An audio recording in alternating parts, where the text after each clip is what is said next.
Good morning from Sacred Space at Titania's Realm. The time is 11:13 a.m. on the 26th of March 2025. I've had a kind of a scatterbrained morning. I woke up, I wrote about it this morning, posted on Facebook and Instagram as I do. But I woke up at 5 minutes to 6, which is an obscenely early hour for me. Obscenely early.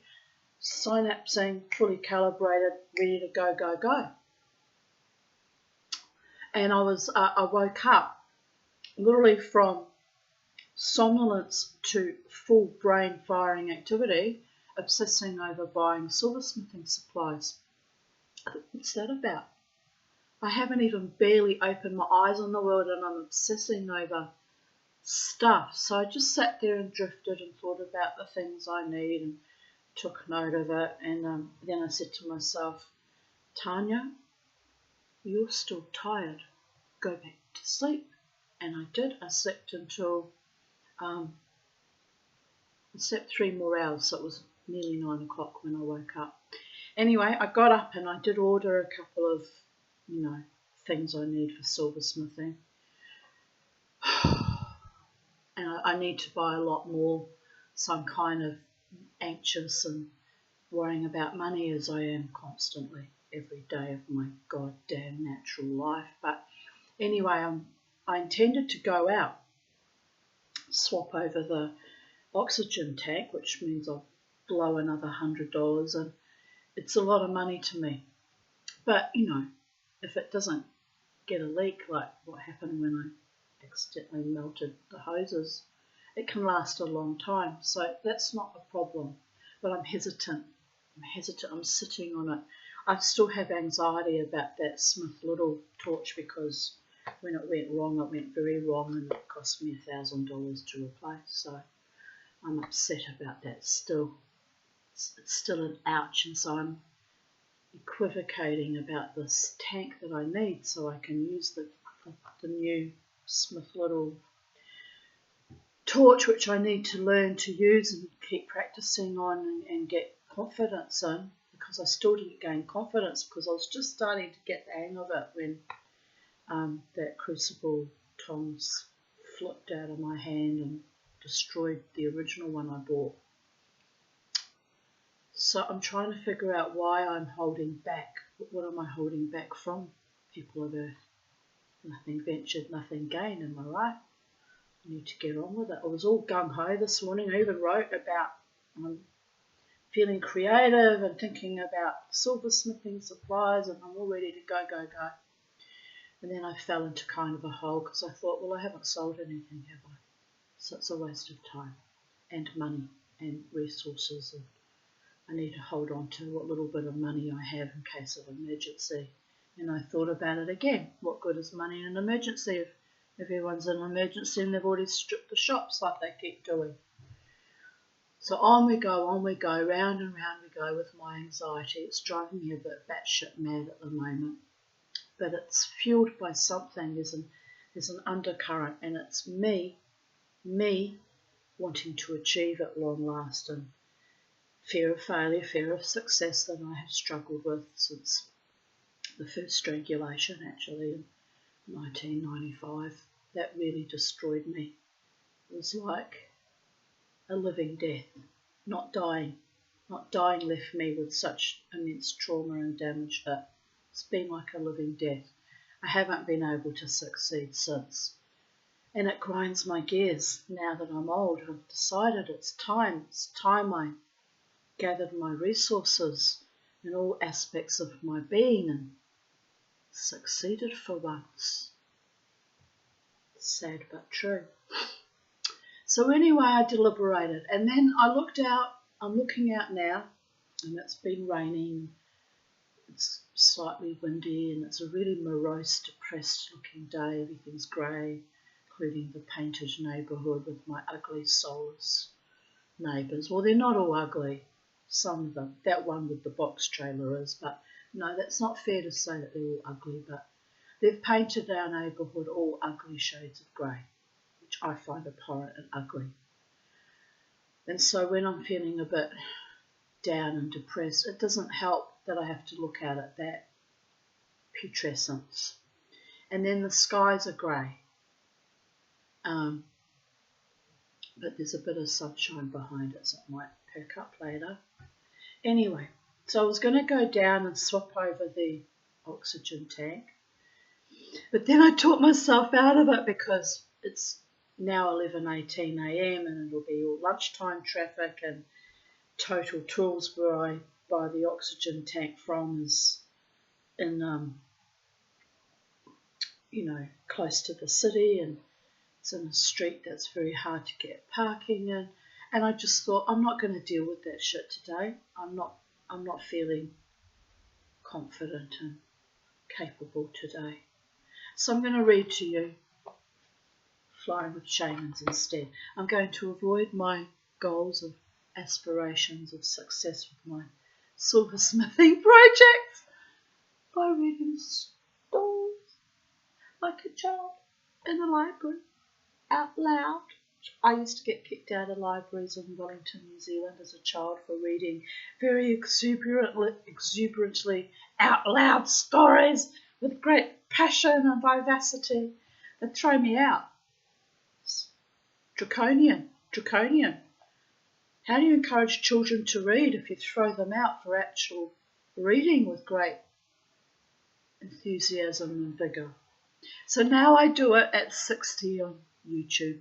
I've been reading stories on YouTube for quite some years now and telling my own stories. So anyway, some of you derive some kind of satisfaction or alternatively Schadenfreude from it. Some of you enjoy the sound of my voice. So, I mean, you have to laugh. And some of you enjoy my actual wisdoms and spiritual growth and personal development as I soldier on reading these stories to you. So it's all quite astonishing, actually. We can welcome another subscriber. Subscribed this morning. So welcome to you. And I appreciate all of you who subscribe. I'm never quite sure why anyone watches my videos, but I make them, you watch them, and together we're growing and learning and discovering whatever wonderful pearls of wisdom we can glean from these wonderful stories I'm telling you. Right, beautiful people of planet Earth, let us begin with Chapter 7, Tales of Fire and Wind. The pictograms of what looks like really kind of a cyclone.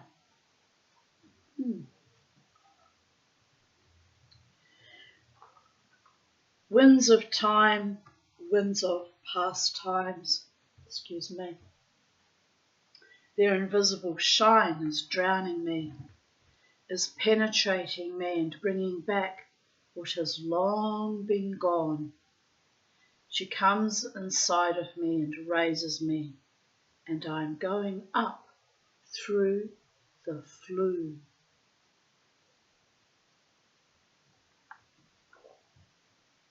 Sounds rather sinister, that one. I come from a very windy city, Wellington, New Zealand. I grew up with howling savage southerlies that came straight up the Cook Strait, straight off from Antarctic waters, bitingly cold. It's why I have very bad chest and lungs to this day, because I was chronically sick with the biting cold and caught whooping cough and measles and nearly died of that when I was 4, so very close to death I was.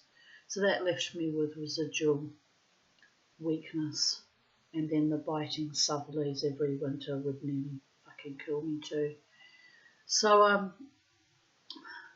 those winds could be actually worse than the cyclone we had recently that we were told was going to be so damn dangerous. Well, it was dangerous, caused immense flooding, but the wind itself here at Holland Park was quite mild. I mean, moaned and raved for about 3 hours, but it didn't actually do any great damage. So we're very fortunate. Maybe other areas weren't so fortunate, but here at Holland Park I'm very grateful and blessed. Mind you, I did put in a lot of prayers for protection and mindfulness, and prepared to sit it out in the hallway, and then I think actually ended up going back to my own bed and thought it's pretty much a non-event. So anyway, that little poem comes from People of the Chukcha Shaman song during preparation for disappearing through the flu, adapted from Yuri Richiu, Der letzte Shamana, The Last Shaman. So she references that book a lot. I must try and source it and read it to you or read it to myself, however I decide to manifest that.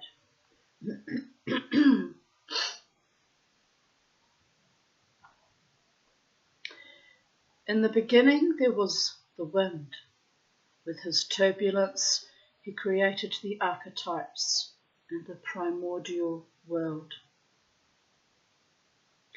In all shamanistic nations living in close relationship with the forces of nature, next to the life-giving fire, the wind is the mightiest and also the most feared element.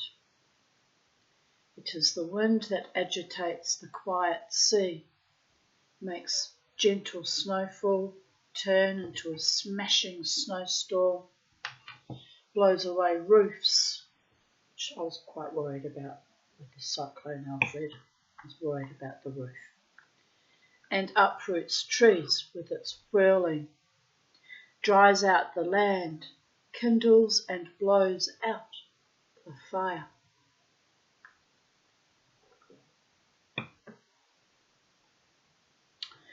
On old Sami shaman drums, a figure holding a kind of shovel in his right hand is often depicted. Got spirit nagging me, go and get that oxygen tank. I don't need to do it today. Like, why all this pressure today on me? Like, stop it. It's insane, people of Earth. See, sometimes I get pressured by my guides wanting me to move forward on some things, and the pressure can be immense. And I'm saying no right now because I could have gone this morning, but I chose not to. Now it's nearly lunchtime and it would be mad to drive down there at this time. There's no parking and it's just stress inducing. So no. Mama T has to look after her mental health and her spiritual health as well. To know when to say no, even to the spirit world. They don't like it, but too bloody bad. I'm in control of this body, mind and spirit. Says I am in physical incarnation. Right, where were we? You're flapping your arms around in frustration right now. There's probably someone down there they want me to meet, some synchronicity they want me to experience. But no, not today. And if I miss out on an opportunity, I miss out on an opportunity. There's nothing going to happen down at Total Tools, trust me.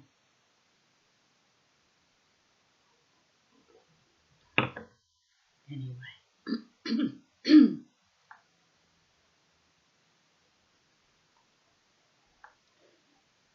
In the oral law of the Sami, this figure is named the deity of the wind.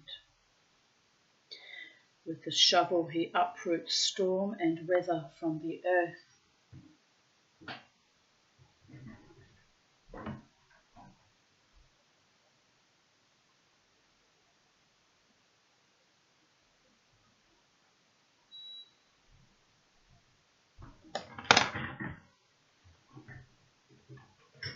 So I'm sweating It's so boiling hot in here and I've got the aircon on. I'm trying to figure out what's going on.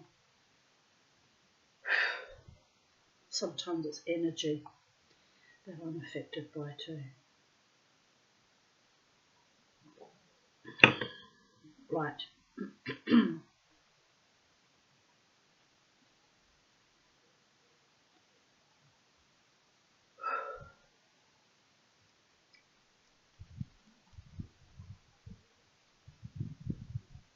Isn't it wonderful getting older and being so open and having to ride through that too?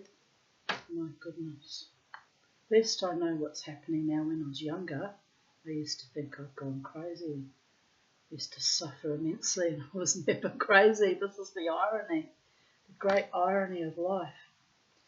Anyway, I had a lot of evil, toxic people around me that were constantly putting me down and dehumanising me and stealing my life force right out from under me. Little psychic vampires they were, so it was very hard to not feel crazy. And one day I woke up and looked around and looked at all their behaviours and their vicious comments on a daily basis to me and realised I'm not crazy. I'm surrounded by fucking idiots, dangerous, toxic, life-threatening, soul-depleting, destructive idiots, and I got myself free. Still took me many, many years to recover, but I got there in the end. Thank the goddess, God and all manifestations, but I refer directly to the feminine principle who literally dragged me through, kicking and screaming by my hair at times, literally kept me alive against my own will at times too. That's how awful my life was. And I'm pretty bloody determined that it never ever descends into that morass ever again. By the gods, it was not easy to survive. It cost me my daughters, prosperity, a home of my own, the ability to travel, my real financial freedom in another paradigm, Karen. Sweetheart that she is. Today I'm pressured by the spirits to move forward on my silversmithing, but nothing has sold. So I'm not going to be pressured. It will happen when I'm ready at my own pace. Some days I feel powerful and motivated and enthusiastic, and that's when I create. Other days I feel like today, spiralling in all four directions, like a wind, funnel, tornado, with tempest tiny lands. Could go either way, babies. But I'm happy. No, I'm not in a bad mood. I'm just feeling this intense energy around me, literally trying to push me forwards, and I don't actually have enough money to buy all the things I need and achieve those goals, so I'm in a holding pattern right now. Spent a fair bit this morning, which I probably shouldn't have, but I decided to buy some more silver clay, which I don't really like working with, but I've got a project. I want to make some little violet earrings. And a while ago I bought the paste to paint on actual real flowers and make the earrings. But then I was lying in bed this morning from 6 o'clock worrying about how I was going to do the jump rings, because I discovered when I made Mr. Licker's project out of silver clay that I couldn't adhere the jump ring to the actual pendant, so I had to drill a hole in his and put it through that way. So then I sat there sweating on it, how I'm going to, make the silver clay jump rings to adhere to the whatever I make with the paste. And I went, damn it, I need the silver clay. So I bought that. Anyway, that will last a long time because I only need tiny amounts to make jump rings with. So unless I make a larger project, it should last a while. So I'm trying, people of Earth, I'm trying to get my shit together and create lovely pieces of jewellery and build stock back up and make things happen and keep learning and keep improving on my skills, which is what I'm really obsessing about. Is I need to keep improving. To keep improving, you need to keep making things, you need to keep practicing, you need to keep working at your craft. So that's what I'm doing. I'm working at my craft. But of course it costs quite a bit of money to buy the metal and the silver clay and the things I need. Gosh darn it. Gosh darn it. Anyway, in time, it'll probably take me another 5 years, should I live so long. I think in 5 years' time, I'll give myself a 5-year goal. It's taken me 5 years to reach this point that I've got the confidence to buy things without completely freaking out. I used to completely freak out in the beginning, really did. Ask Jared when I bought the Peppy Tool ring bender, completely freaked out because it was such to me, a large amount of money that I outlaid, that I was literally sweating and shaking with fear that I'd wasted my money. And then when it came and I started using it and I saw how wonderful it was for bending rings and how it makes life so much easier, I was grateful and happy that I bought that wonderful tool, but the outlay was enormous, for me personally, given my level of poverty. But I'll never forget that. I threw a tantrum. We were going to one of my daughter's plays. She was performing a Shakespeare play at the time, and we were sitting in Roma Street outside the law courts there, and I was telling them stories about, how I hate lawyers and how they all let me down, especially the family lawyers, and the viciousness and the sadism and the systemic abuse and how they destroyed me. So I was already triggered about that, and then I went on about the Peppy Tool. Joe just sat there and went, I don't know why you're so upsetting yourself today, Tanya. It's like, you need that tool and it's perfectly fine, and it's not actually, in the broad scheme of things, that much money. It just seems a lot to you. And he completely calmed my nervous system down and soothed me, which was difficult because I was right off my head that night. I don't know what happened to me. Just one of my emotional firestorms, Anyway, he soothed me right down, and then there was another man that came out of the law courts, was listening, and even he nodded. They must have thought I was right off my trolley, which I was a bit that night. Then we caught the train to go to, where was the play? It was in some little suburban home, not far from the train station, a couple of stations away. Was it Orchid Flower? Anyway, I can't remember exactly where it was now. But the other odd thing I did that night, not realising, because, a bit stupid sometimes.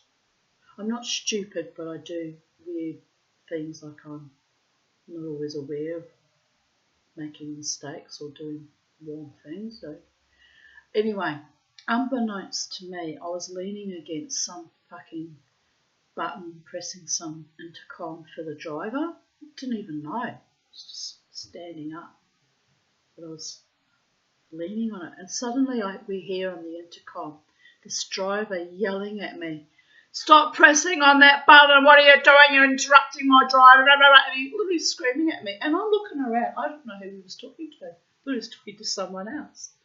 And Jared's trying not to burst out laughing, though he was really embarrassed. He said, "It's you, Tanya. You're leaning on the intercom." Anyway, I looked behind me, and I was. So I yelled back to the driver. In classic Tanya style, if I'm confronted and I don't know what I've done wrong, I don't get humble, I get snotty back. I went, "Yeah, all right, well, calm your farm," I said. "I didn't even realise," I said. "I'm sorry, it wasn't deliberate." "Oh, you've done it 3 times. I went, "Well, I didn't know, did I?" I said, "Now I know. Thank you for informing me. I'll move away. Jesus," I said. Anyway, the whole train compartment They all looked at me like this. Because I'm not good with people being hostile and aggressive and authoritative figures with me when I haven't even been conscious of doing anything wrong. You know, it's different if I was being a smart ass, why would I? Why would I have done that deliberately anyway? Like, the guy was an idiot. Why would anyone lean on something like that deliberately? I wasn't drunk. So, anyway, so everyone kind of went. And then the driver, I heard him go, oh yeah, all right, well, righto then. Okay, well then fine then. Just like, fuck me. Anyway, I move away from this button that I was accidentally pressing. And I said to Jared, I said, fuck me, I can't even go anywhere without some fucking drama. I said, it's just insane. And then everyone's just looking at me like... Anyway, we got off that train and we walked to that home and I saw my daughter's play. Which play was it? I think it was Midsummer Night's Dream, I think. Can't quite remember now. Anyway, it was a wonderful play and I was glad I went along, and the other actors were very welcoming and friendly to me, and made me feel almost part of the scene, which was just lovely. And what did we do after that? We didn't go. Did we go with my daughter? Yes, I think we did go. When I finished, we went with my daughter somewhere, and I think we went to the pancake parlour in the city and had pancakes. My daughter was particularly lovely to me that evening. She can be such a lovely woman. So she was kind to me that evening. I think Jared had said to her, your mother's right off her nut today, so just go gentle with her. She's very anxious for some reason. And she was very sweet to me. And it was one of the last times I want to cry. Because it was about 5 years ago now, maybe even more.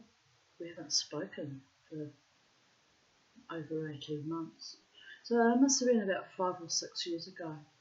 Anyway, that was a long bloody segue, all about what led me onto that journey. Worrying about silversmithing and tools. So you can see I've got this undercurrent of generalised anxiety at the moment, because instead of just cruising and schmoozing and being happy and worrying about expenditure on things and is it the right thing to do and what will I make with it and what will I achieve and all this fear of failure, fear of success.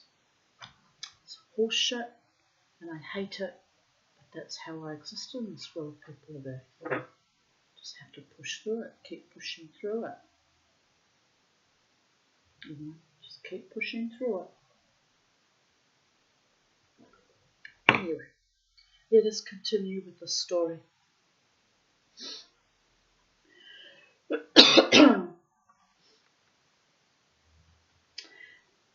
According to the legend, this wind god lived somewhere high in the sky. If the wind blew too strongly, an animal was sacrificed to him, and it was hoped that it would restrain the storm and rain. In the region of the Sami in northern Sweden is a mountain called Whirlwind Head. On that spot, remains of reindeer antlers have been found, indicating the longevity of the wind cult.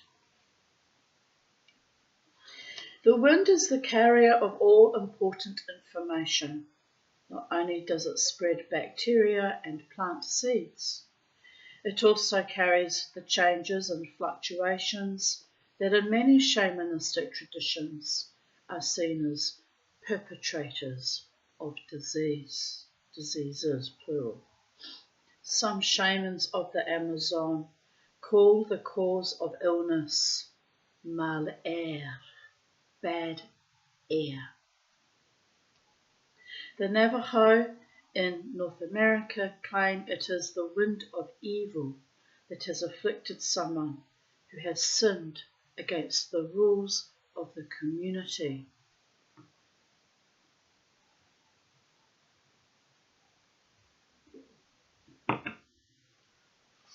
In ancient Rome, the white goddess Cardia, ruled over the four winds. Above all, she controlled the north wind, keeping the millstone of the universe turning.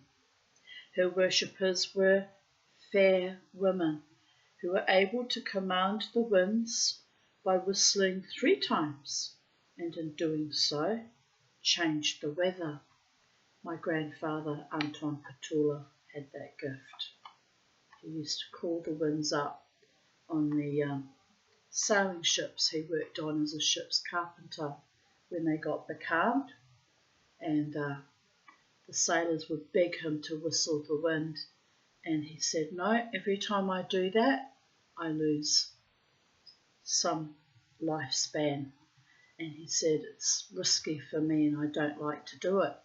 So he would wait up to a week, and by then they'd be frantic worrying about, having enough food and water and perishing there. And so he would then call up the wind and onwards they would sail. But he eventually gave up the sea after witnessing a shipmate get swallowed whole by an anaconda in the Amazon River. So that was it, he said. I'm done now. And he ended up being a landlord in Hamburg, Germany. Must have been quite wealthy, my grandfather, because he had his own apartment building, at least one that I know of. And the Roma people, the gypsies, used to come once a year with their caravans, and they would park all around his apartment, right around with the caravan, their horses in their caravan, and they would go up and they would study with him one night a year. I don't know what that was about, what he was teaching them, or maybe they were sharing knowledge with him as well. I'm not sure what that was actually about, but my mother said she was told once a year they came from all over Europe to meet with him. So he must have been held in very high regard. And my friend Jared said maybe he was Roma too, but I don't know. He was born in Poland, but I don't know if he was Roma per se, but he must have had some very powerful connection with their people because they visited him. It was almost a traditional event once a year. So, who knows? Anyway, he was a very powerful man, and my mother didn't keep a relationship with him after he told her when she was 16 that he was her biological father, or natural father.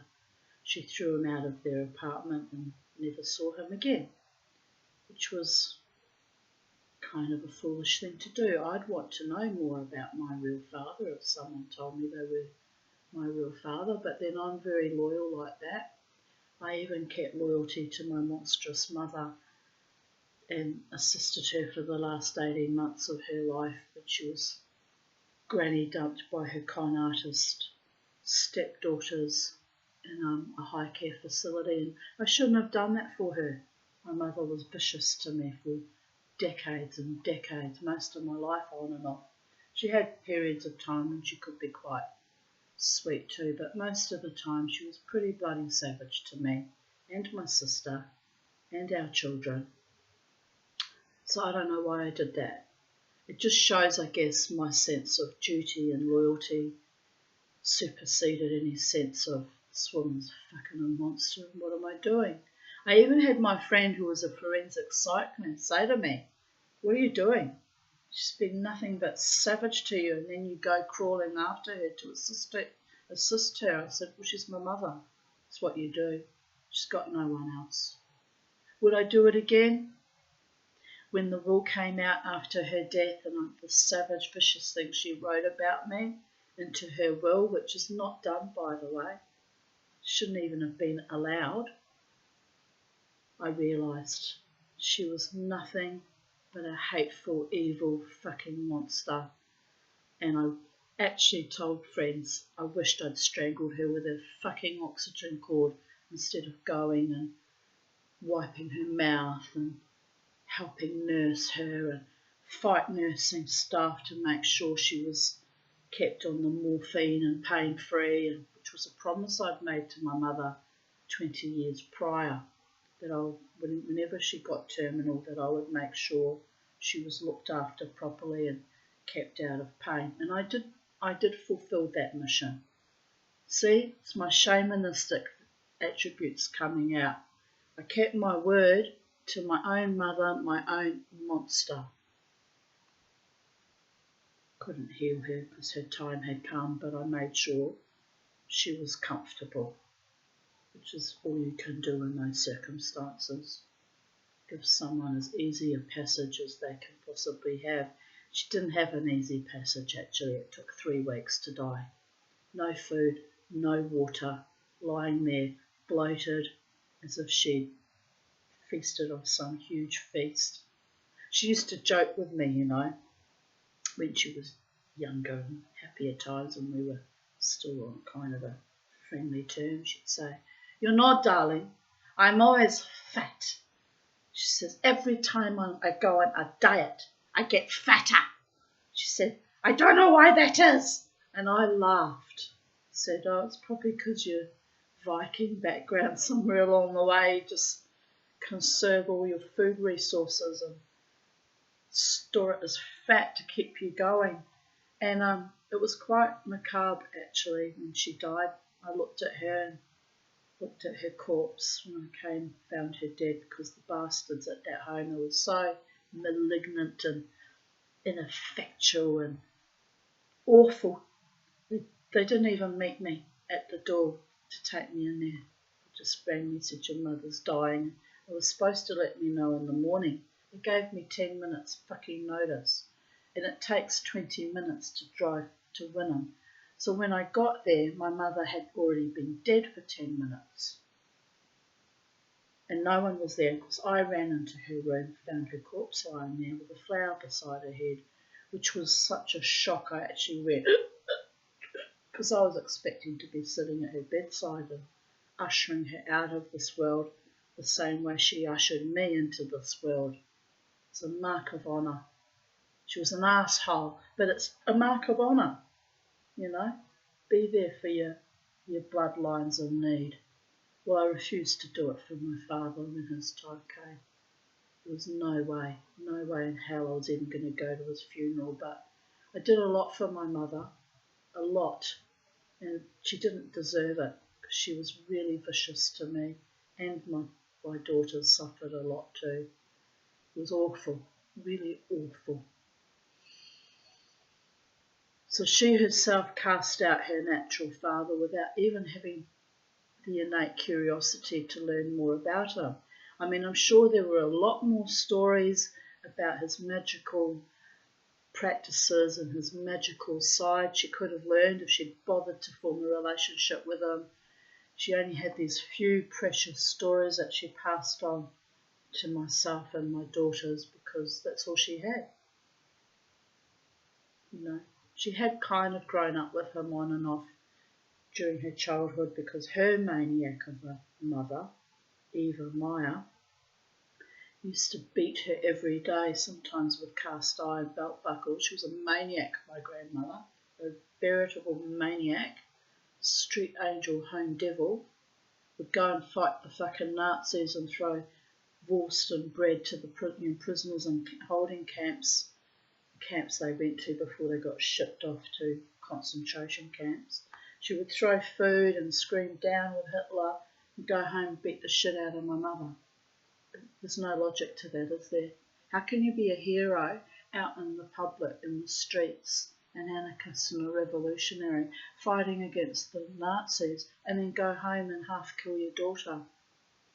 That's why I put up with a lot of shit from my mother, because I understood, even as a young child, that she was actually severely damaged and traumatised by not just the war in Germany, but her own mother. Jesus. On it goes and on it goes, the intergenerational trauma. Anyway, my mother was a very intelligent woman, so I often wonder why she lacked curiosity about her biological father. Probably it was the stigma and the fear of knowing and maybe not wanting to know who he really was. But as I said to you in previous videos, when his spirit came and stood behind me a few months ago, I said it to you all, my audience, my YouTube audience. If my grandfather, Anton Petula, is here, everybody looked busy. He's very rarely presented himself to me in this 3D reality as a protector. Very, very rare. It's a powerful, powerful witch. So I knew some epic shit was about to go down. Anyway, we sailed through that. So far, so good. The Mamati has sailed through it. Her arm's healing. Still hurts actually, but it's healed quite remarkably well on the outside, and internally it still pinches and aches a bit. But I'm on my way. And now the spirits are putting quite considerable pressure to push me forward with the silversmithing, which is lovely because it keeps me busy and occupied, my mind racing. What can I make with it? And I get excited, and it's positive, Takes my mind off all my other problems. So, don't really have a lot of problems, but just off this ugly grey neighbourhood and this, pardon me, societal atrophy and all the other weirdness that goes with it.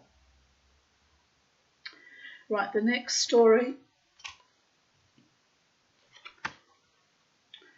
the genesis of winds.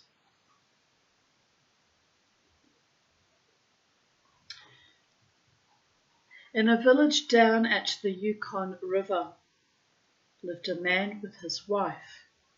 However, they had no children. After a long time, one day, the woman said to her husband, "I just cannot understand why we do not have any children. Do you?" And the man replied that he could not understand it either. She asked her man to go to the tundra and bring back a piece of the trunk of a solitary tree and make a doll out of it. The man left the house and saw a long stripe of light, like a moonbeam, on the snow, shining over the tundra, pointing in the direction he had to go. When he followed this light, he roamed for a long time until he saw in front of him something shining in the bright light. Did you hear that? Did you hear that? Something at my back door. Let me just check. It's probably a bird or something. I'll just check.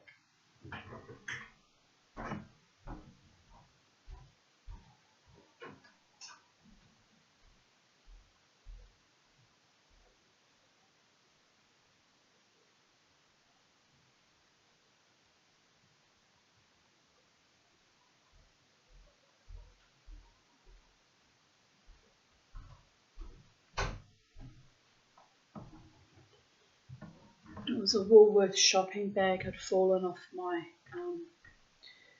sort of antique low seating, and there's not a lot of wind in there, but it's possibly the breeze coming through the back kitchen window, or it's a poltergeist, but no, it's quite windy outside, so it's probably a draft. But you see, I get that, matching my ancestors, and what do I get? Fucking poltergeist activity.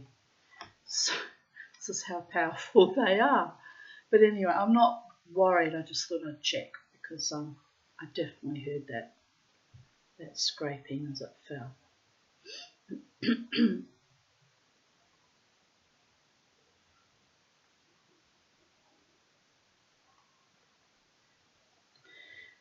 When he walked toward it, after roaming for a long time, following the light, When he walked toward it, he realized it was the tree he had been looking for, shining in the bright light. Because the tree had a soft bark, he took out his hunting knife, cut off a piece of the trunk, and brought this home with him. When he was back home, he sat down and carved a little child out of the wood. His wife made him little fur clothes and dressed the doll with them. At his wife's request, the man also cut a set of small saucers from the wood, but he said he could not see the sense in it all, because it would not make him any happier than they had been before.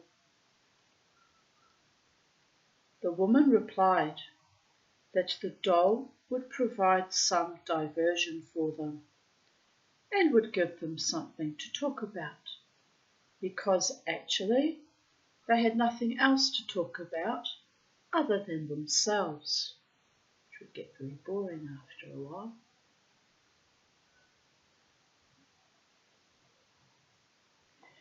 Then she put the doll at the place of honour opposite the door and put the toy plates filled with food in front of it. When the couple had gone to sleep and it was pitch dark in the room, the woman heard all kinds of soft whistling sounds. The woman shook her husband awake and said, "Did you hear that? That was the doll." And now he heard it too.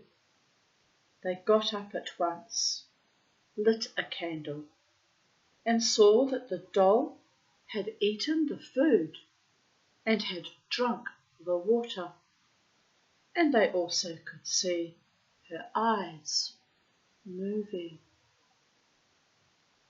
The woman lifted her lovingly, caressed her and played with her for a long time. When she had enough, she put the doll back on the couch and they went back to bed. When the couple woke up the next morning, they noticed that the doll was gone. They searched the whole house but could find no trace of her. And when they went outside, they saw footprints from their doorstep. From the door, these traces went along the waterside of a small bay until outside the village, where they had just stopped, because from that point the doll had gone upward by way of the beam of light, the same one the man had followed to find the tree. The man and the woman did not look for the doll anymore. They returned home. The doll had walked along the shining path to the point where heaven and earth touch each other, enclosing the light. Not far from where she stood, in the east, she saw an opening in the wall of the sky that had been closed with a skin, obviously bulged inwardly by some strong force from the other side. The doll stood still and said, "It is very quiet here. I think a little wind would be good." So she took a knife and cut an opening in the skin, and a bold wind blew through it, carrying all kinds of things with it, like a living reindeer. When the doll looked through the hole, she saw behind there another world, exactly like the earth. Then she closed the cover again and asked the wind not to blow too strongly, and said to him, blows sometimes strong, sometimes weak, and sometimes not at all. Then she wandered along the edge of heaven until, in the southeast, she came to another opening that was also closed, and of which the cover also was bulged, just like the first one. When she opened this cover, a strong wind came in, blowing reindeer, bushes and trees inside. She closed the opening again and continued. Soon she came to an opening in the south. When there the cover had been opened, a warm wind brushed through, carrying along rain and sparkles of seawater, which lies on that side behind the sky. I'm still getting pressure about buying that oxygen tank. Isn't that odd? Why today? Why can't it wait till a week or a month or 3 months? Why so much intensity about buying that today? It's odd, isn't it? Must be something in my psyche that's just wanting to forge ahead in.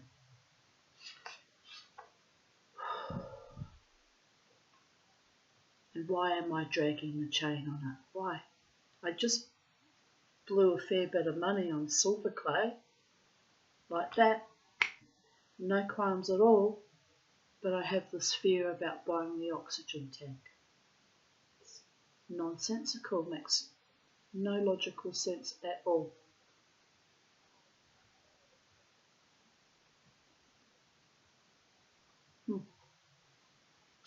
Mama T and her weird brain.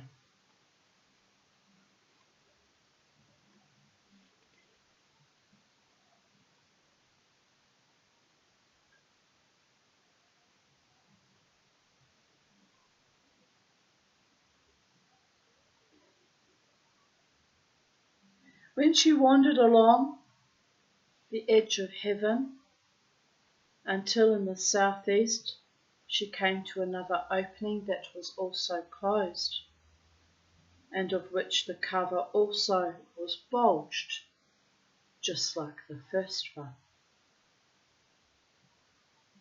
When she opened this cover, a strong wind came in, blowing reindeer, bushes and trees inside. She closed the opening again and continued. Soon she came to an opening in the south.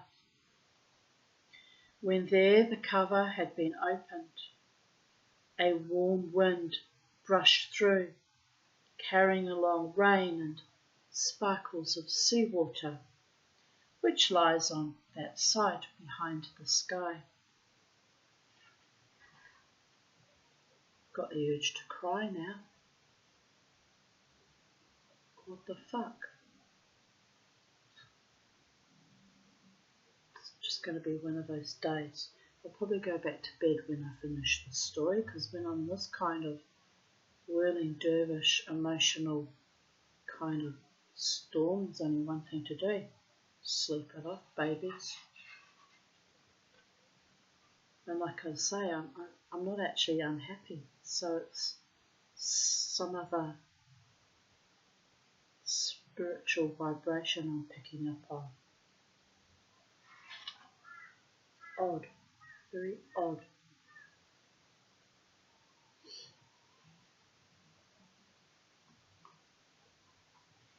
She closed the opening again and continued. Soon she came to an opening in the south. When there the cover had been opened, a warm wind brushed through, I've read that already, carrying along rain and sparkles of seawater, which lies on that side behind the sky. Right, Mama T has to pull herself together, because she's mentally drifting as well as picking up vibes. Something wonderful's coming to me though. It's like I can sense it, so it's not all a negative thing. It's just this spiraling all around me. Yesterday I was picking up on masculine love energy, which was very intense, but lovely. Don't know who it was per se, but lovely. Today I'm all over the place.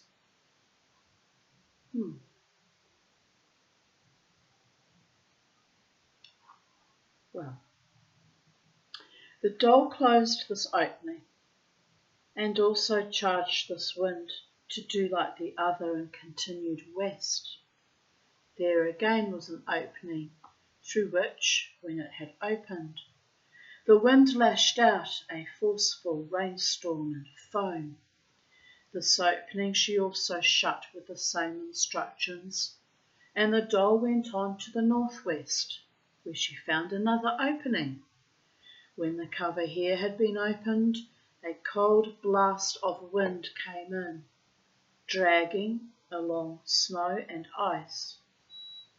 So the doll, getting cold now, the aircon's finally kicked in. Now I'm cold. It's insane people there. This is how I exist in the world.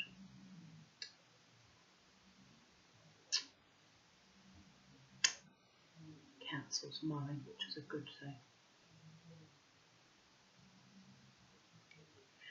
So the doll, stiffened and half frozen, hurried to close this opening as well, like the others. Further, she went alongside the edge of heaven to the north. The cold here was so severe that she had to leave her path and make a detour, only to return when she saw the opening.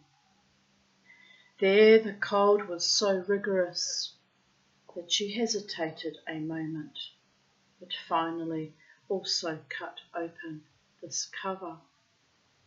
Instantly, a terrible storm rushed in, carrying along big masses of snow and ice, and blew those over the earth's surface.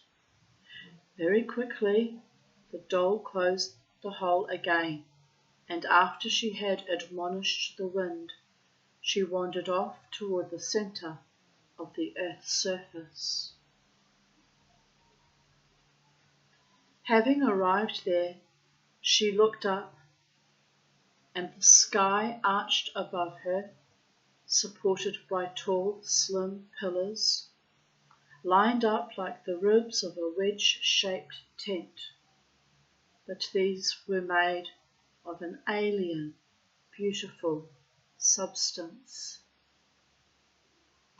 The doll left this place also and roamed far away until she arrived in the small village from where she had departed. There she first walked all the way around the village, then from one house to the next, and finally to her own.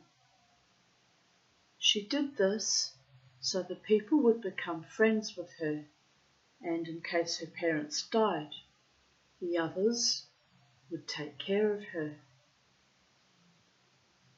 Then the doll lived in the village for a long time. After her foster parents had died, she was taken care of by other people and kept on living for generations until finally she also died. From her, the people learned how to use costumes, and since her demise, parents have the custom of making dolls for their children, following the example of those people who made this doll, about whom I have told here. Inuit myth. Let me just see how many pages. I don't want to read too long today because I'm too scatty. I'm too scatty, people of Earth. There's only 2 more stories to go, so we'll be right. I love you all and I'm wanting to read to you, but I'm just feeling, can't describe what I'm feeling. I guess scatty is the only word to describe it.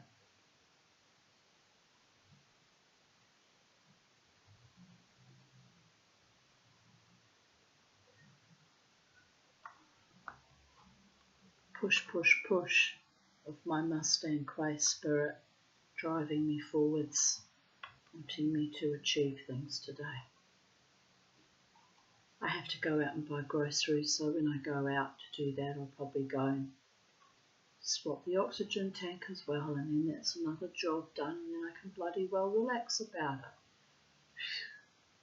Till the next thing I get crazy about that needs doing, but well, there really isn't anything else I need to do around the house or with my silversmithing. It's really just that, getting that job done.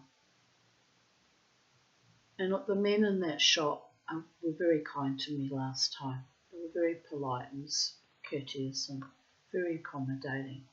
So I've got no reason to be anxious about going to the store itself.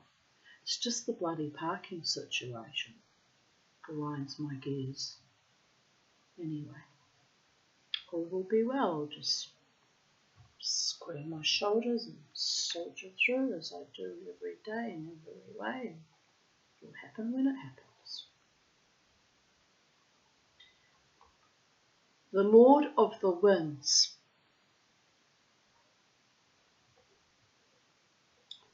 On the vast tundra, there once lived a poor old man in his felt tent, which actually had more holes than felt. He did not have many possessions, but was wealthy in his 3 daughters. Oh, bless. At least he had that much.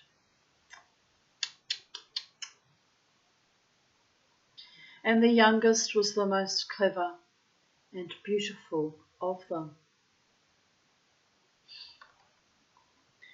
One day, in the heart of a bitter cold winter, the man and his daughters sat at the fire and warmed themselves.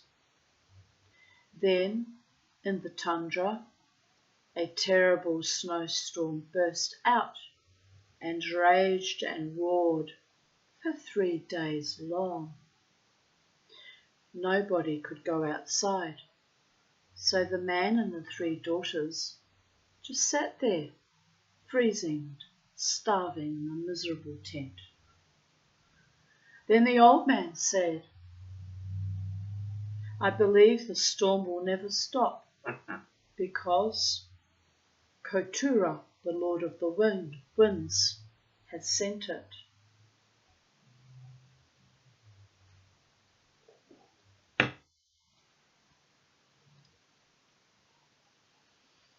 He is angry at us because for a long time he has been wanting us people to send him a good wife. Eldest daughter, I beg of you, go to him, otherwise our whole people will starve and freeze to death. Ask him to stop his roaring. How shall I go to him? I simply do not know the way there, said the eldest girl. Daughter, I will give you a small sledge.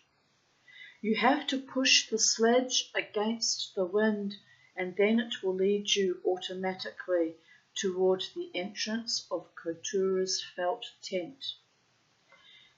If the storm blows your coat open and the snow penetrates into your boots, pay no mind. You may only stop, fasten your coat, and shake out the snow from your boots when you have reached the high mountain. There, on top of the mountain, a little bird will come to you. Do not chase it away. Be nice to it.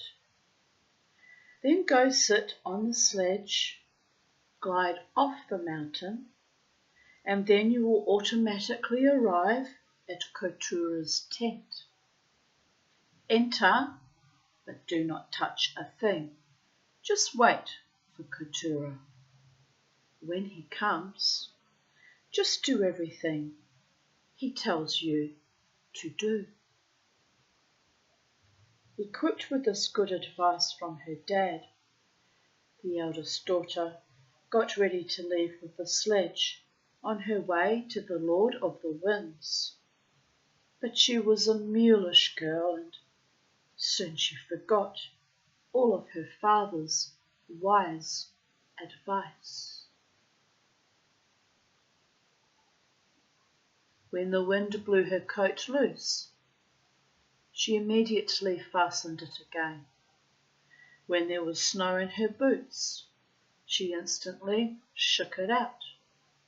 And when she reached the mountain, and a little bird flew toward her and sat on her shoulder, she chased it away.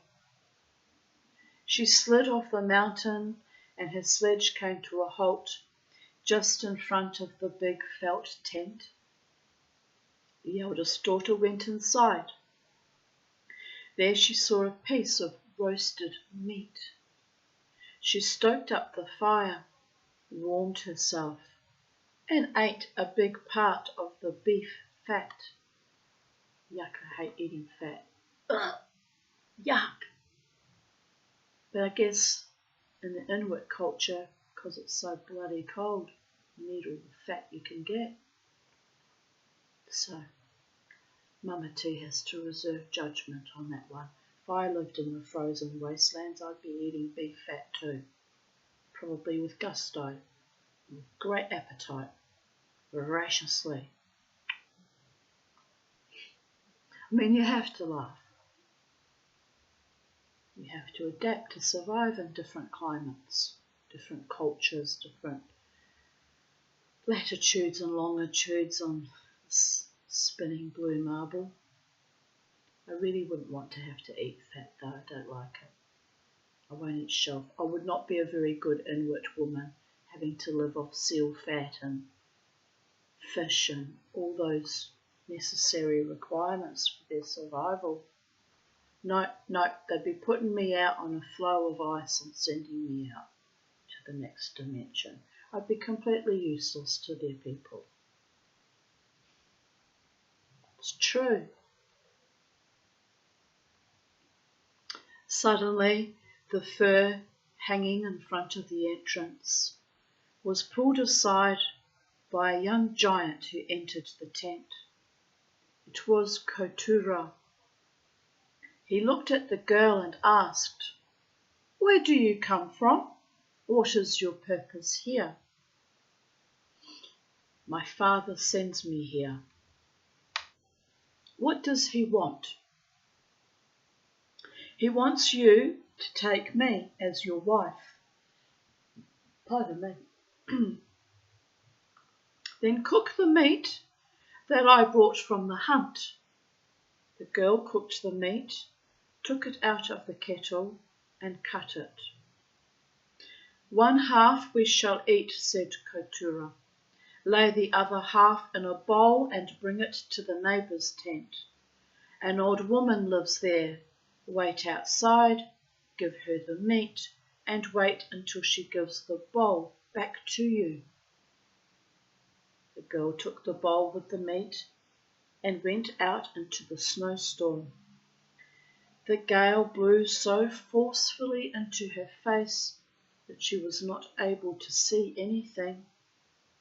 She walked a few steps away from the tent, thought a few seconds, and then threw the meat into the snow. How on earth could anyone get through such a snowstorm? With the empty bowl, she returned to Kotura. He looked at her and asked, "Did you bring the meat to the old woman?" "Yes, I have brought it to her." "Well then, show me what she gave you in return. The girl showed him the empty bowl. Kotura just looked at her silently and went to sleep. The next morning she got up, brought her some crude reindeer skins, and said, "While I go hunting, I ask you to tan the skins and sew them into a new garment, gloves and boots. Tonight I will assess how good you are in such labour." The eldest daughter had been working for some time on this laborious task, when the fur before the entrance was lifted.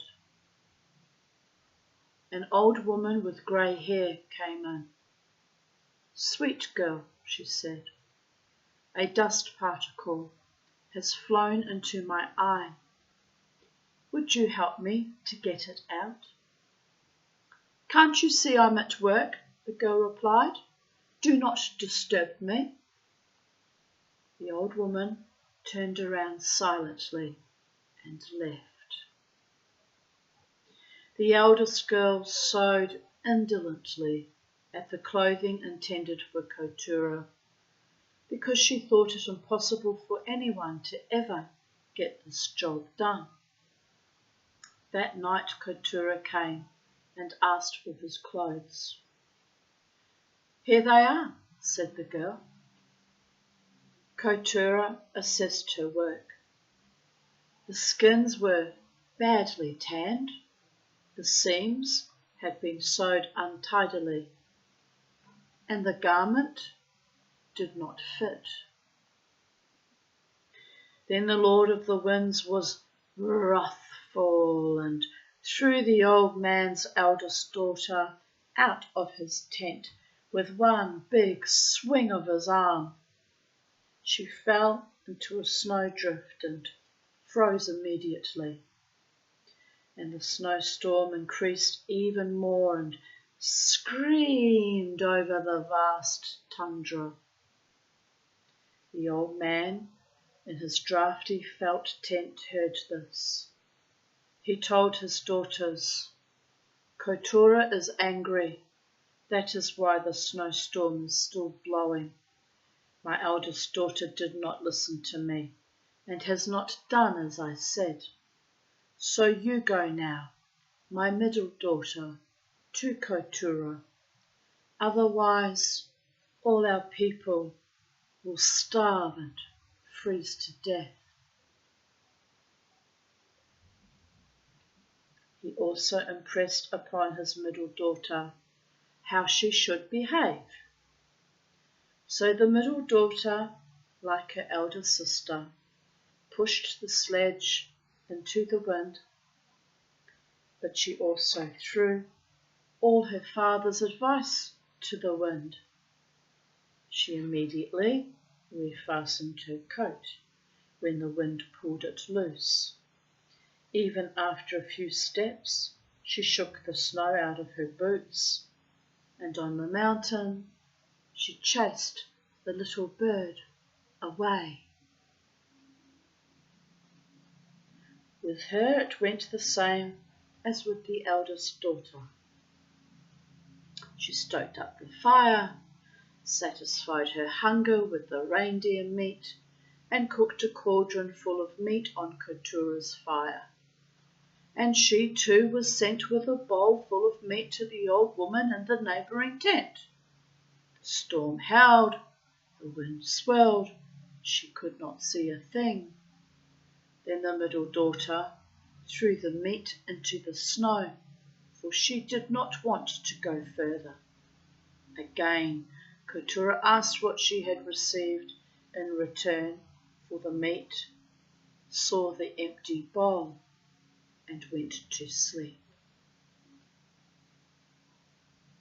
The next morning, he brought her the crude reindeer skins and ordered the girl, as she had done her sister, to sew him clothes by nightfall.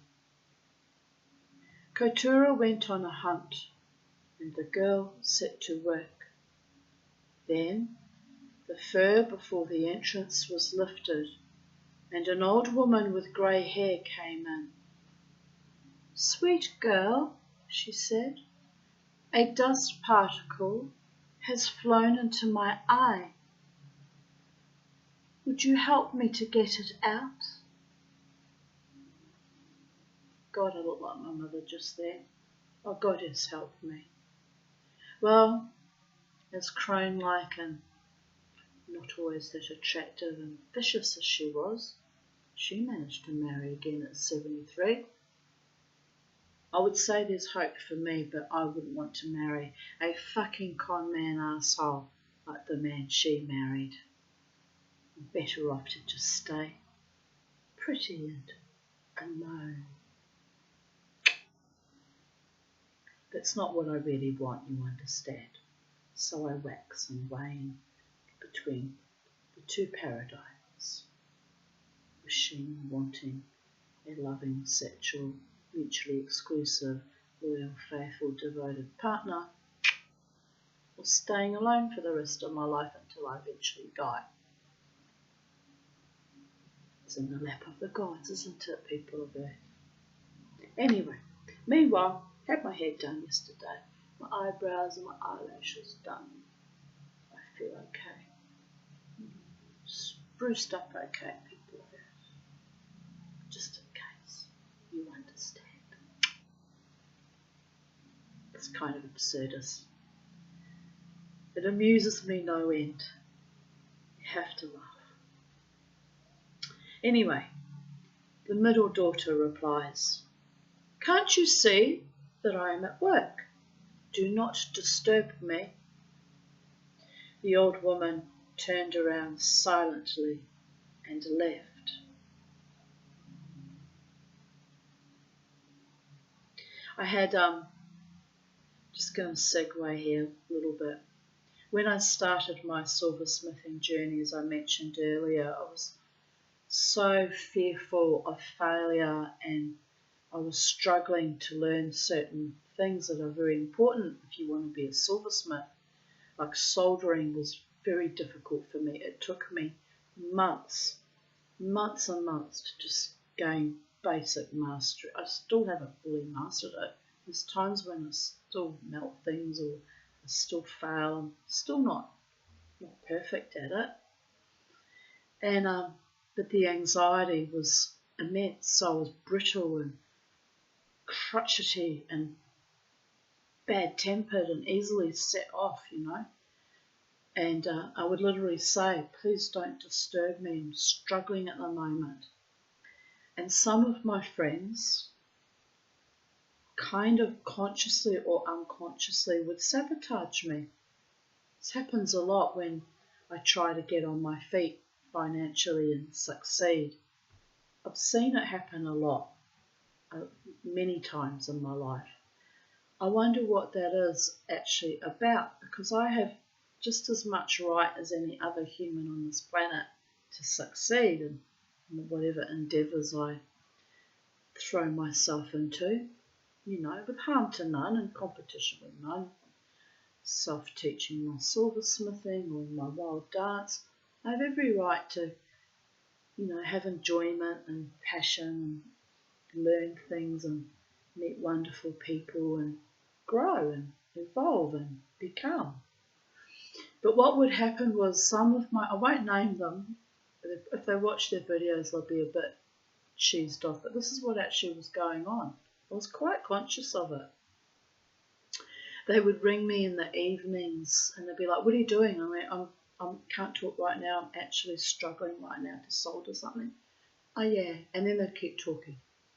And because they're very close friends of mine and they have their own anxieties and sometimes they're a bit bloody codependent with me, to be honest, I would engage with them. But other times, if I was doing a particular difficult thing and I worked myself into a bit of a fucking frenzy, quite frankly, I wouldn't answer the phone because I was in the middle of a job, right? Do not disturb. And then they would keep ringing and they would keep ringing, and I could feel, because we have a very strong telepathic psychic bond, I would feel their anxiety and it would pile onto my own anxiety, struggling with the project at the time. And on it would go until finally I would answer the phone, but I'd actually yell at them and snap. I was a right royal bitch, actually. I would just lose my shit. I'd be like, whoa, I'm in the middle of something. Anyway, that particular friend made a point of saying to me, some months ago about how difficult I was when I was learning soldering. Had no concept of the amount of stress I was putting myself under because I was trying to learn something, a skill that I was learning from YouTube videos, which was okay. But the pressure that I had put on myself, that was immense. That was actually causing a kind of a mental, emotional breakdown. They had no concept. They were just completely oblivious to it. And they're a wonderful friend. Don't get me wrong. They've been very supportive of me in many other aspects. Mainly when I've left dangerous situations and been in life-threatening situations, they were very kind to me. But whenever I try to succeed in something, some kind of sabotage, I don't know what that's about. I don't understand it actually, what that's about. Some kind of sadomasochistic type thing that comes over them. So when I got my small settlement recently, I didn't hear from them for a week, didn't speak to me. The thought that I might have a little bit of extra money come to me, that was a long, hard legal battle. It went on for 10 fucking years. And instead of rejoicing with me and saying, I'm glad you've got a little bit of extra, it's not enough money, it won't go anywhere. I've already dropped a fair bit of it. And I'm okay with that because I need to pursue with my goals with my silversmithing. I need to buy the things I need to achieve my goals. So it's half of the course. And I have the ability to do that because I've just got that little bit of extra padding. But there was some kind of, it wouldn't be jealousy because that person's done everything to support me, by helping out with things and, But when I'm in the middle of a job on something and I don't want to be disturbed, I get cranky when people interrupt me, So I was difficult to deal with. But I don't understand why they went so weird when I finally had an end to that awful legal battle and finally had just that little bit of extra padding, I'm conscious that I've got to preserve what I can of it because I really should be pre-booking my funeral, quite frankly, buying a pre-planned funeral. But then I discussed it with my friend Jared and he said, why bother? He said, pay all that money out, your kids don't even talk to you and it's not like they'd pay for the funeral, just get your Centrelink fucking pauper's funeral. And it's just pride. It's just pride that I don't want to. He said, you won't have a funeral, they won't turn up anyway. It's true, I didn't go to my father's funeral, I wanted nothing to do with it. The difference was my father had been very abusive, very, very abusive, and colluded with my mother and her con man husband.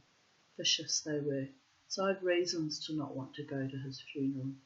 Wasn't going to honour that man in any way, form or manner after the immense trauma they put me through. But anyway, so I've been trying, and that's another thing why I'm hesitant about spending money. It's because I had my mother was very vicious and would always say to me, oh, whenever you get money, you fritter every penny. But I don't fritter penny, my money. I'm very careful with my money. I stretch it out as far as I possibly can stretch it. And then ultimately I run out because I don't have an income. basically I'm on a disability pension, so I have a basic amount of money comes in each fortnight just to pay for my rent and my food and bills, and there's not much fucking left after that, but I stretch and I stretch and I make it happen. So I think that might be partly why I've upset myself this morning over spending some of that little bit of a settlement, because of that tape, my mother's vicious tape in my head that says you're not good enough and you're not worthy of success and you waste and fritter your money, which is a lie. I don't. She wasted and frittered her money on a con man who was a gambler. It was her. It was her projection. The evil bastards. So I'm not bad with money at all. I just don't have enough coming in to offset the assets and the liabilities. You know, that there's not enough balance. But here's the thing, people of Earth. In a few months, I will have paid off all my debts. Touch wood that there's no unforeseen expense comes my way, like that awful fucking parking fine last year that set me back. Would have been debt-free already by now had it not been for that. So I'll be debt-free, and I'll be forging ahead, learning my silversmithing trade, my craft. And I'll keep up with my writing, although no one pays me for that either, but that's okay. And I'll keep doing what I'm doing, and one day, if the gods decree, I'll be a success in my own heart, mind and spirit. And I'm not going to sweat the small stuff. And yes, I'm glad I've said this out loud on YouTube to my black mirror that mirrors back to me, because it's true.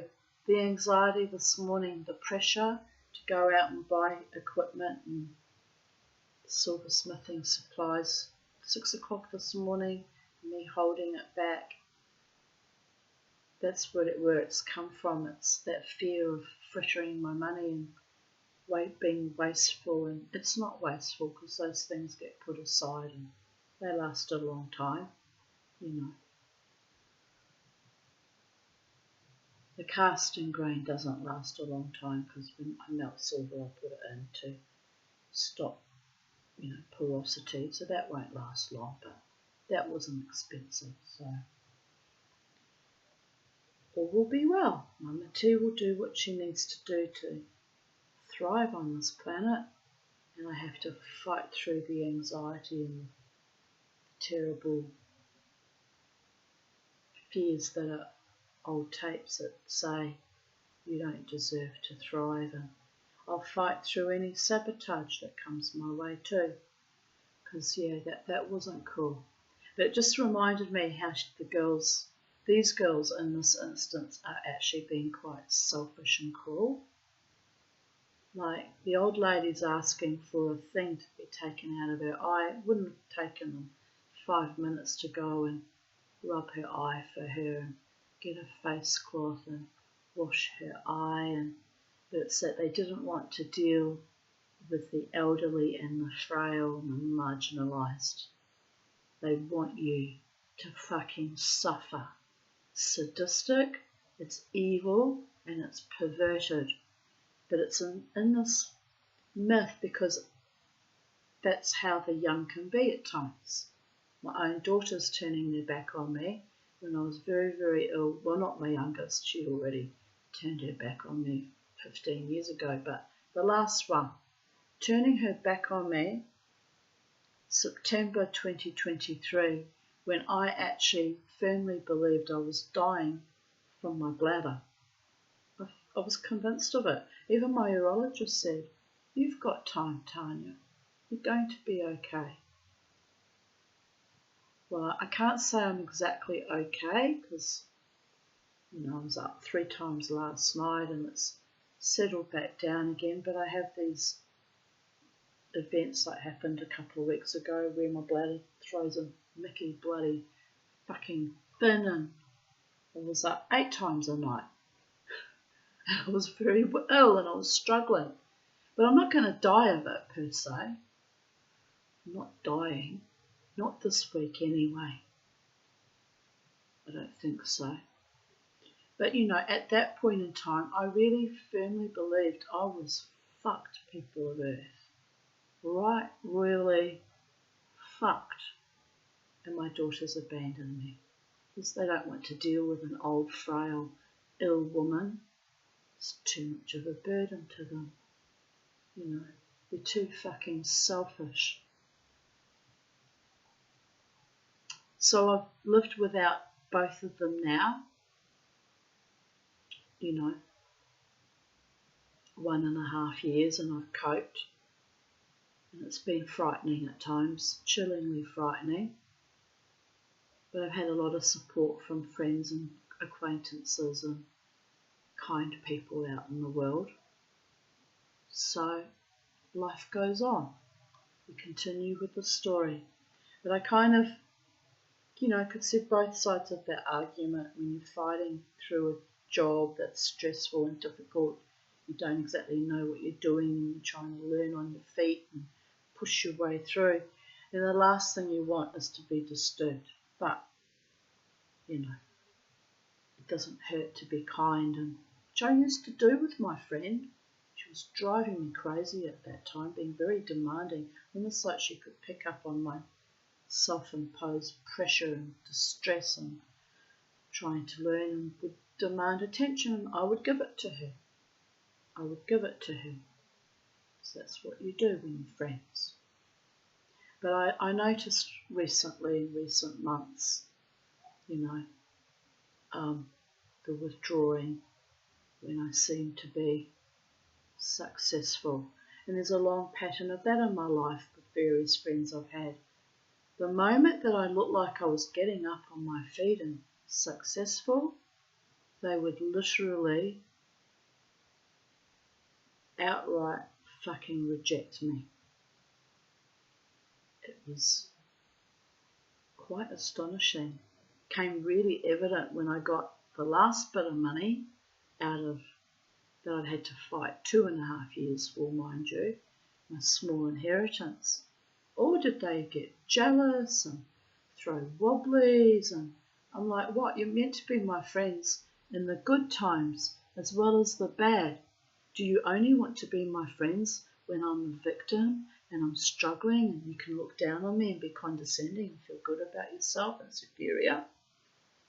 But when I regain my equilibrium and my power and my feet, you dissemble like shades, vampiric fucking psychic vampires, flying away like bats in the belfry into the night because you can't bear the thought that Mama T might be loved and have a beautiful man in her life who loves her truly, or that she might have enough money for a change, or she might have a lovely home for it. They can't bear the thought of that.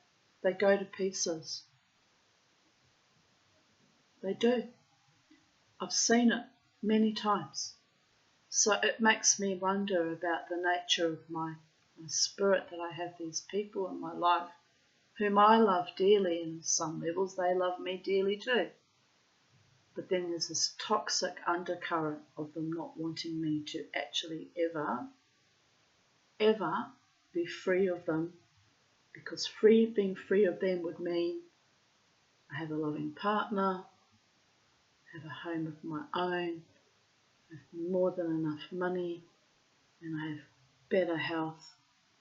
And as I've said to them many times, we've been through everything, through thick and through thin together. I want you to rejoice with me when I'm doing well in life too.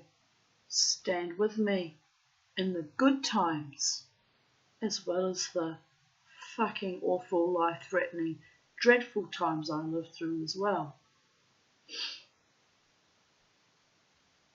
So it's a hard one. I don't know what to do about it.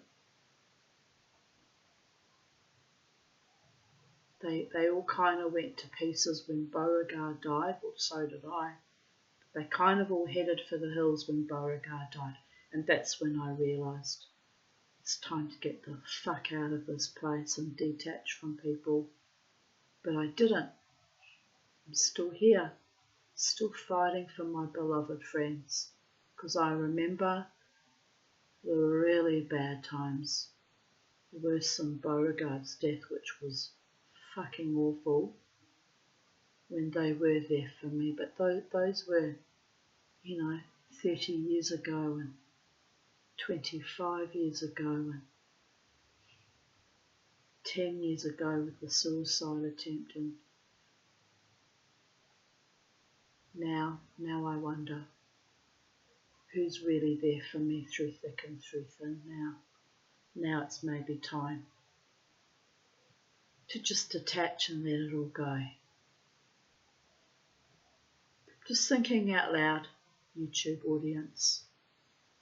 So, the last 5 years with the COVIDian madness has made me really, really think hard about whose hearts are true and who genuinely loves me and who'll be there for me after that long, hard war I fought, that spiritual war, by the way.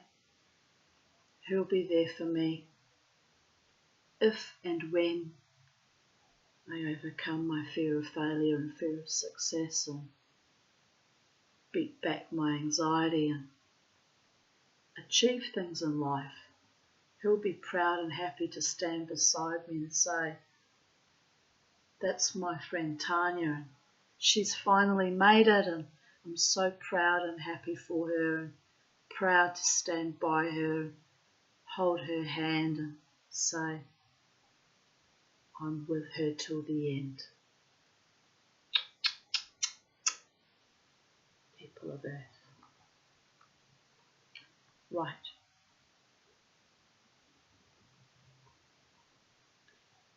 So the old woman turned around silently and left, which is all you can do when people are cruel and won't support you when you're ill and won't support you when you're thriving either. Not that you need support when you're thriving, but just to be happy for you and be proud of you and encourage you to go forth from strength to strength and keep achieving and keep believing and receiving, keep living and loving and holding your own on planet Earth. Anyway,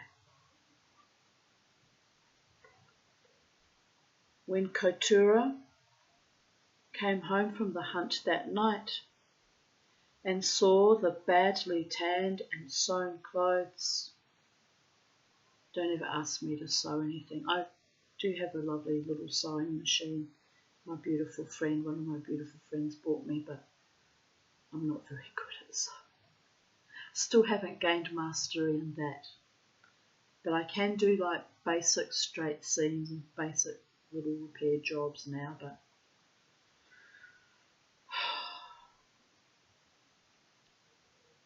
it's a real phobia I have. That's also a hangover from my childhood, my mother being vicious to me whenever she sewed me clothes. It's something I try to fight through and overcome, but I haven't got very far with that either. So you see, my beloved audience, there's a reason why I'm still single, because as I joked about being a useless Inuit woman because I wouldn't eat whale meat and seal fat and all the seafood that they require. I wouldn't be able to sew their clothes, and I wouldn't even know how to go about building an igloo, and be quite useless to them in many ways.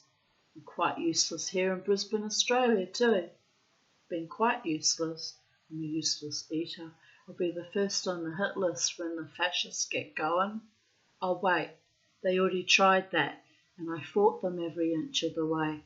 So I'm not quite so useless, am I, after all?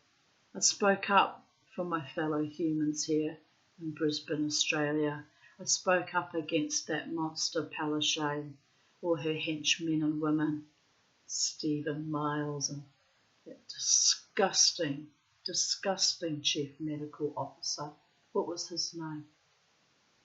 I didn't form a hatred to the female chief med. What was her name? Jeanette something. I could see she shivered and shook and knew it was wrong. I could see by her body language she didn't actually agree with it completely. But that monster that took her place, I fought hard, and that was my purpose in life, people of Earth, fighting hard against draconian measures that were not for the benefit of us as a global population.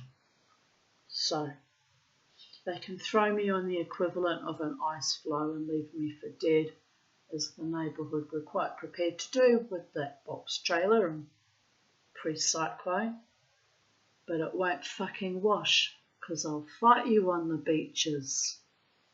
I'll fight you in every echelon, spiritually, mentally, physically if I have to. I will fight you. I have fought you.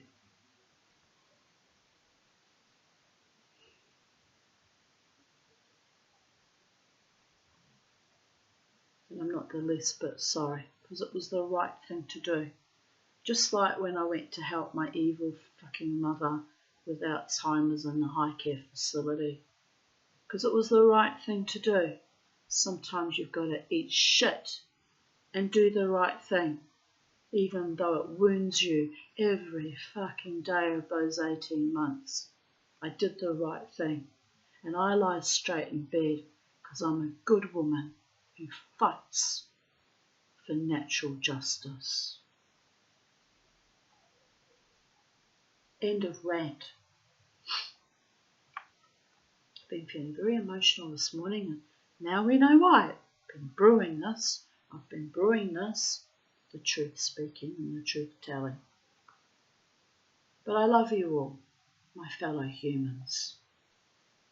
Some of you were ignorant of what our governments were capable of, because you didn't have the rare pleasure of being raised by a paedophile, sexually harassing, concentration camp surviving, de facto stepfather like I do.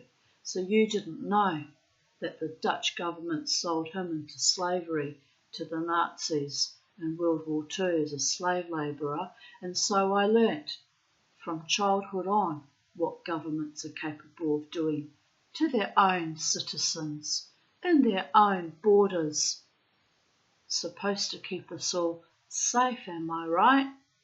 Don't ever mention the words safe and effective to me ever fucking again as long as I live, 'cause I'll vomit right into your face.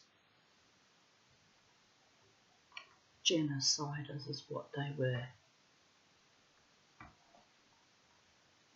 Leaving our grandmothers and fathers to die alone in homes, unprotected and unloved. 'Cause the younger family members obeyed a government directive. Evil is what it was, and still is, by the way.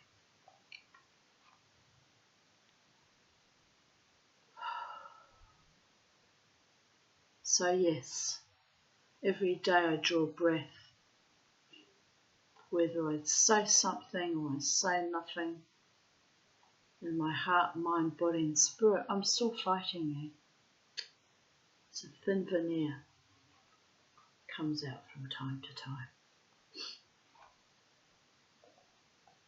So furious was he, Kotura, that he grabbed the middle daughter and threw her with one big swing of his arm into the same snowdrift in which his sister had ended up. Which is what you should do with completely evil, perverted, rotten, selfish people who were prepared to let an entire human species die so they could have the latest Lexus or perceived power, whatever the fuck they gained by it. My local Labour MP came past my house, so don't even enter my gates. You're not welcome here. You're responsible for genocide. His words to me? I don't care. I made a lot of money from it. The COVID vaccines. This is how evil and reprehensible they are. Shameless and evil. I have to live amongst them in this neighbourhood. Yes, makes me sick to my core. but I fight them by continuing to exist if nothing else. And I will succeed and I will thrive in whatever endeavour I decide to, because just being alive at nearly 60 is a success. Trust me on that one. Anyway, they're that particular little monster who couldn't even take a grain of sand out of an old woman's eye. She too froze to death. Bing bam boom baby. No great loss there. Meanwhile, the old man was freezing with his youngest daughter in his tent.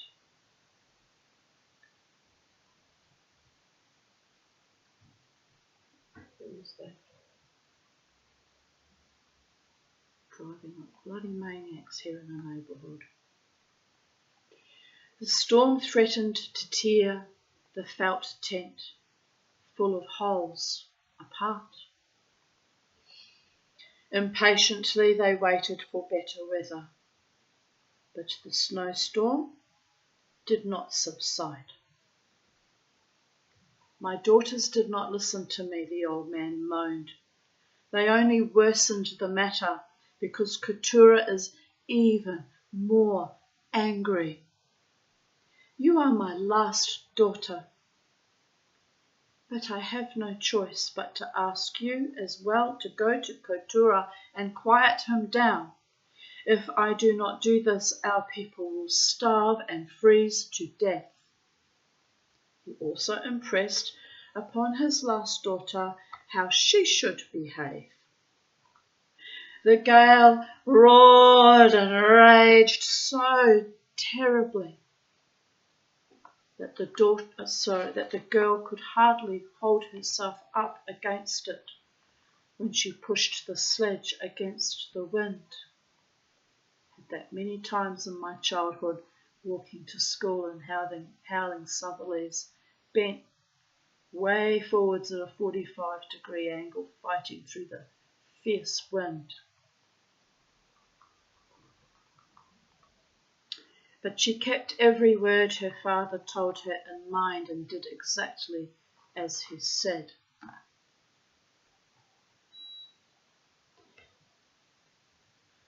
She did not tie up her hood, did not shake out the snow from her boots. Only on top of the mountain did she do that. There a little bird came and sat on her shoulder.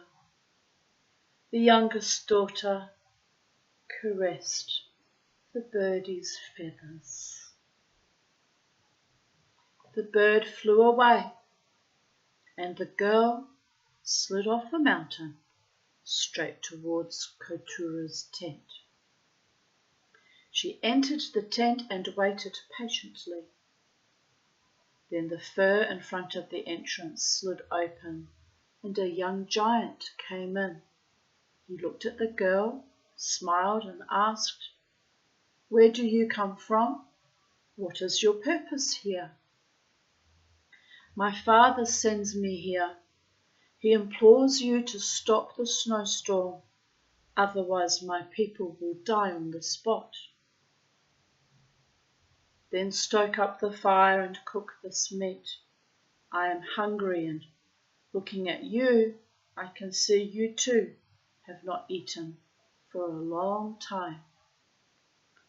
The girl cooked the meat, they ate, and Keturah ordered her to bring a bowl filled with meat to the neighbouring tent.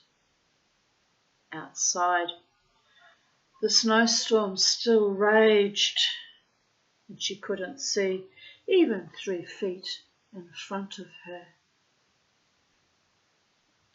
Suddenly there was the little bird flying close to the girl's face and thus showing her the way. See, there was a reason for everything. There always is. You have to pay attention, people, to the signs from the gods, or your ancestors that love you, or the spirits that come to assist you. If you don't pay attention, you are lost, ultimately.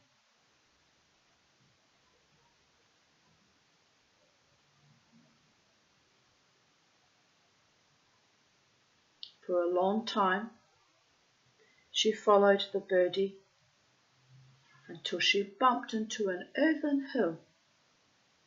Through the snowstorm, she saw smoke swirling up out of the centre of the earthen hill. She shuffled her foot on the ground a bit to free the entrance. An old woman with white hair looked out from the entrance. "Who are you, and what do you want?"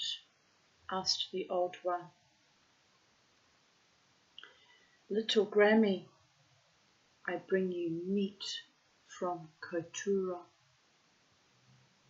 "From Kotura?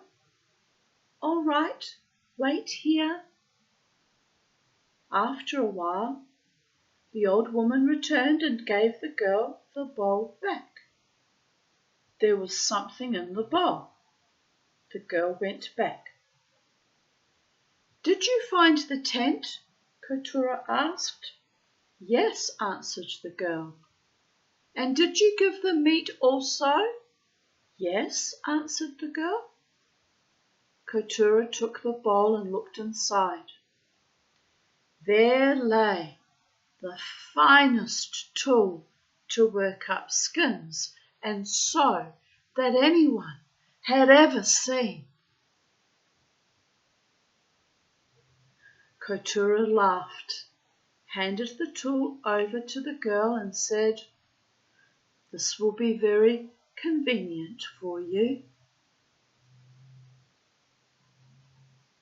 The next morning, he came to her with crude reindeer skins and ordered her, as he had ordered her sisters before, to sew him new clothes, gloves and boots by nightfall.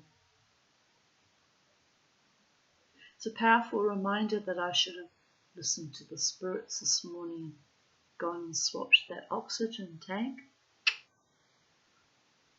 And I was withholding, remember this morning, at the beginning of this video. Obey your spirits. They know something you don't, baby boys and baby girls. Oh, I can feel them swirling around me saying, she finally gets it through the story.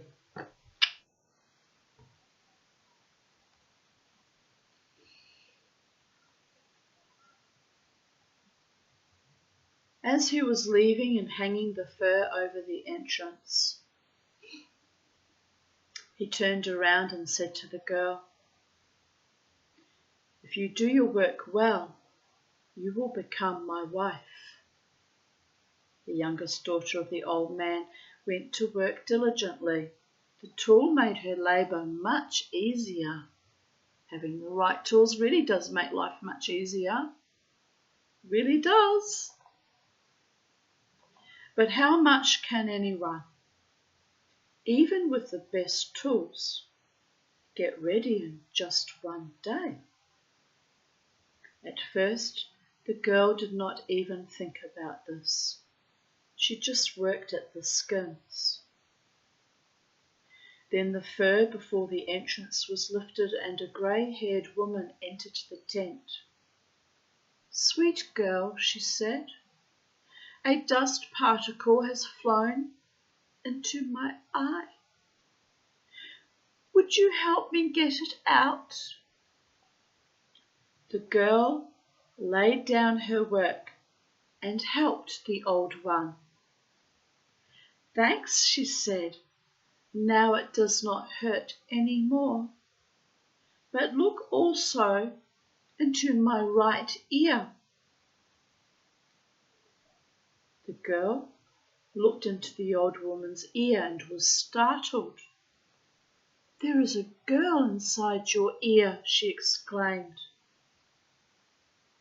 "Why don't you call her?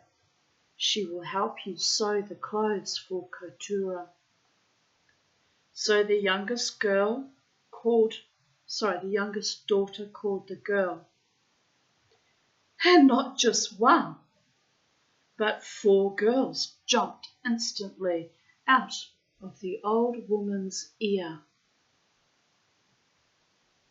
They all started zealously scraping and cutting and sewing, and before night came, Kotura's new clothes were ready.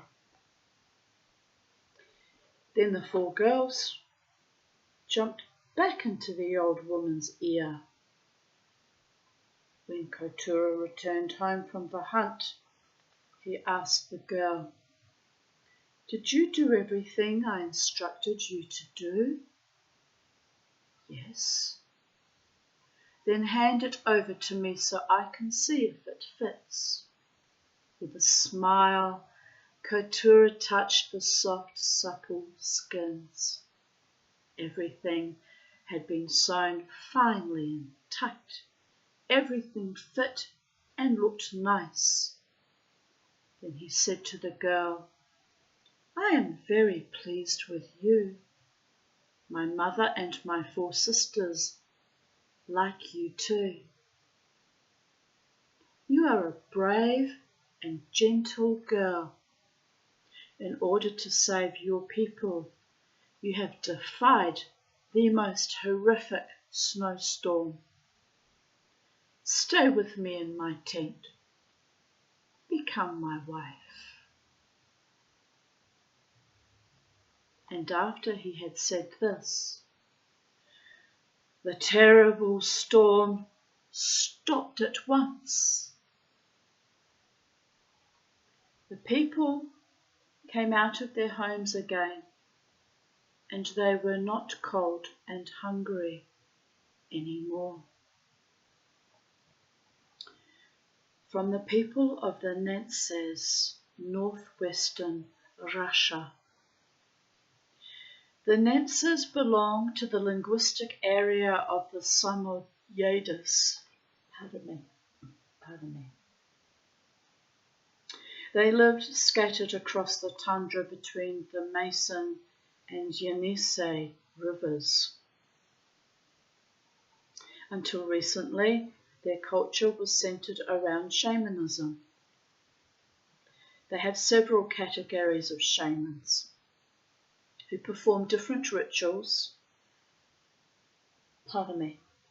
and also belong to different domains of worlds and spirits. 1:11 p.m. and Spirit just yelled at me again, "Get the oxygen tank today, Tanya." I hear and obey, Spirit. When I finish this last story, I shall go. By then it won't be such frantic traffic, although it'll be coming up to school traffic. But I will go. I will obey. I will go today. Good, they say.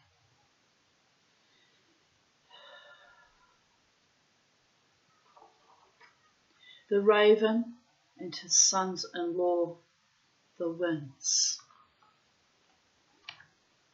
The raven Kutka and his wife Miti had 2 daughters. The elder one was called Sunangiut, the other one Angaruklangaut. Angaruklangaut, maybe. Angaruklangaut. Close enough. One day, spirits are laughing. Well, I try. I don't speak their language, so I can only guess. One day the north wind came to visit the raven's home. Spirit says, "One day we will take you there and you will learn their language." In the spirit world, yes? may be, they say.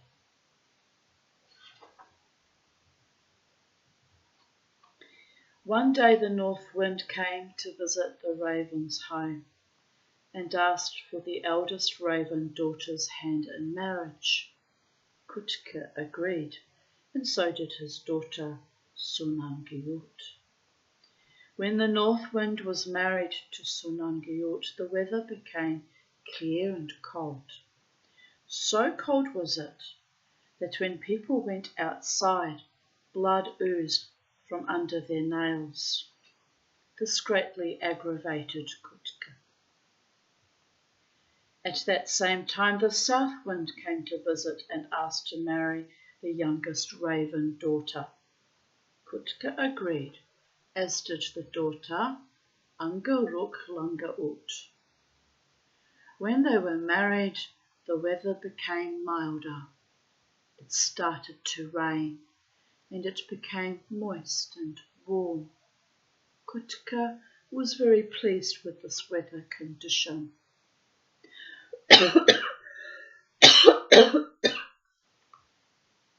Now, if his clothes got wet, they would easily dry again. The cold, on the other hand, would affect his whole body. Sunangaut bore a son. Her man, the north wind, said to her, "When I am with you, you will always have clear weather, but when I am gone, you will always have moist weather." Having said that, he left his wife and son. Immediately it started pouring rain, and it went on ceaselessly. Many living creatures lost their lives in the rain, people and animals. Because of the moisture, many ravens lost their eyebrows, and because of the dampness, they did not have any food and nearly died of hunger. One day, Sunangiut took an old seaskin out of the storage house and cut herself a piece of clothing for her little son. She dressed him with it and said, "My son, go to the land where your father lives and try to find him. I will wait for you here and hope we will not die before you return." And so the son went looking for his father. In the mountain pass,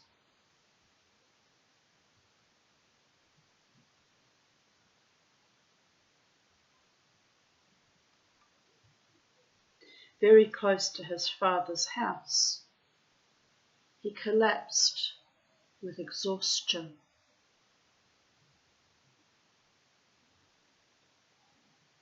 North Wind's sister had just gone outside and saw in the nearest mountain pass something dark lying there.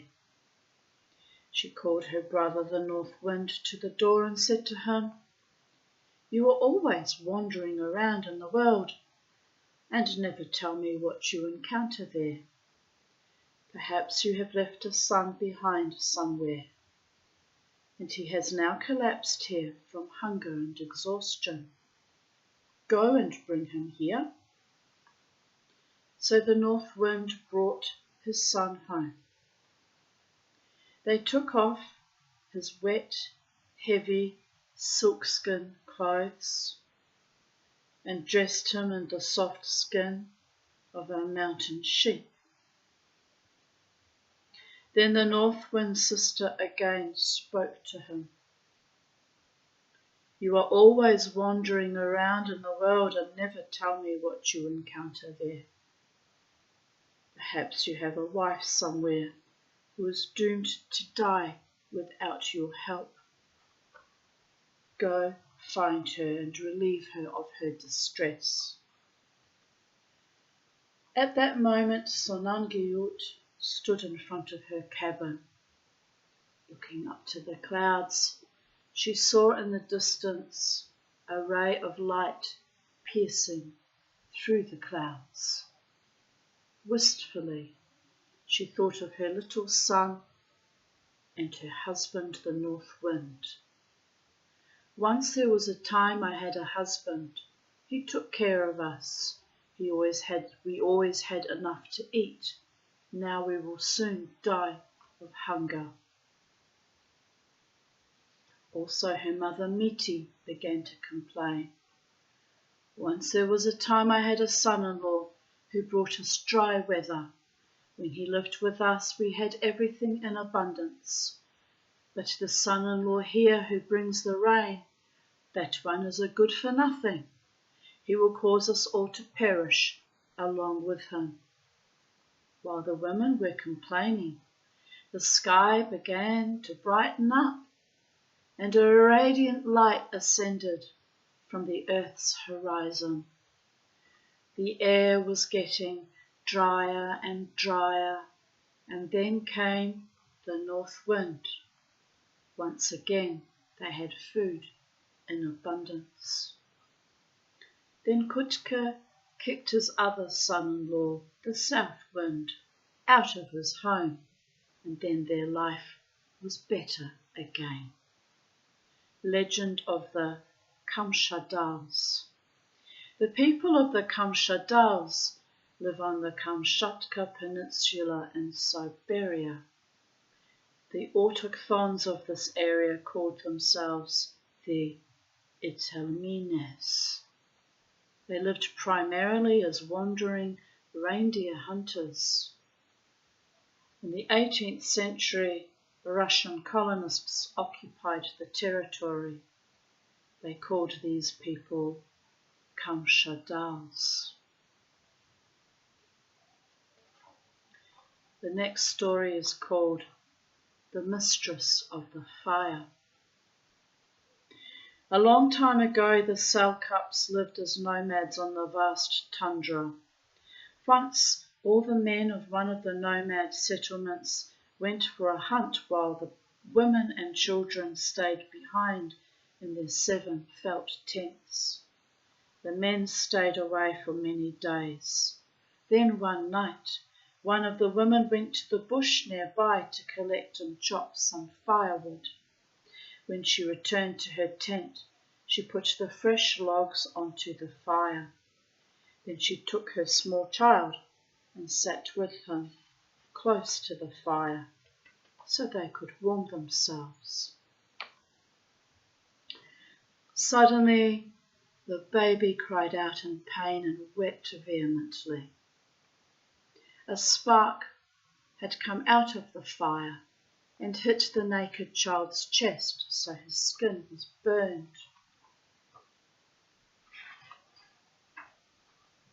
The mother jumped up, laid the child in his crib and cursed heavily at the fire. "What's this? I'm feeding you constantly, and now you are hurting my child. You will not get any more wood from me. I will cut you to pieces and douse you with water." She did not just scold, she did what she had threatened. She took an axe, broke up the fire, and then she grabbed the water bucket and emptied it onto the fire. "Well then, now you have completely quenched, not a single spark is left. Now you will never again burn my son with your spark." I burnt myself this morning in the shower. The water got too hot and I had to douse myself with cold water to take off the steam. Crazy things that we do to ourselves, am I right? Burn and peel, like the wood snake I am. Shed old skins, kick the crap to the curb and keep moving forward and forging my beautiful life, one day at a time, one breath at a time. Hopefully supported by wonderful people who wish to see me succeed and thrive and have real enduring love and abundance in my life. To you, my beloved ones, whomever or wherever you are. And let us not forget, my ancestors that love me, and the spirits that support me, and the gods that support me in my quest as well. So I'm not doing this alone, people of Earth. I am alone, and I live alone, and I struggle alone, but in real terms, I'm never really alone. Freak some people out that would like to destroy me. I have no idea who they're dealing with, actually. Neither do I some of the time. It's a bit awe-inspiring, actually. The great love that has brought me to this moment in time, almost 60 years on this planet, when other people did not have that gift or that luxury or that protection or that guidance. So I'm very grateful and very humbled.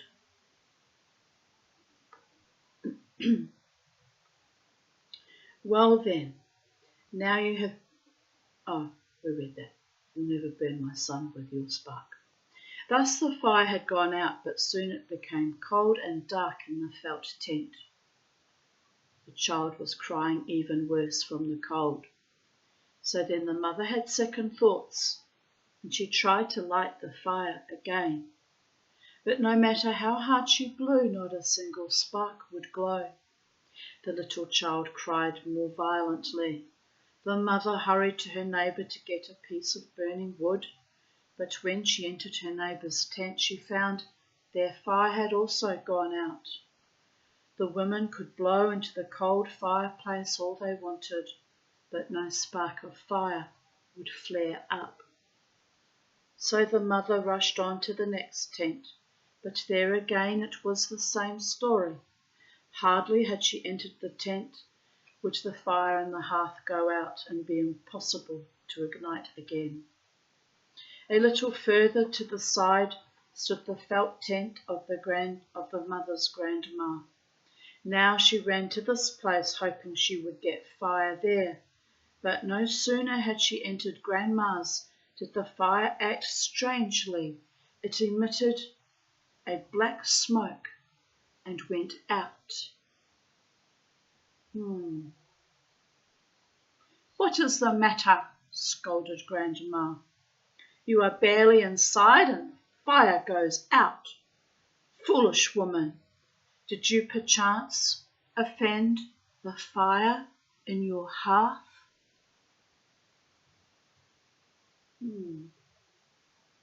Then the mother broke into tears.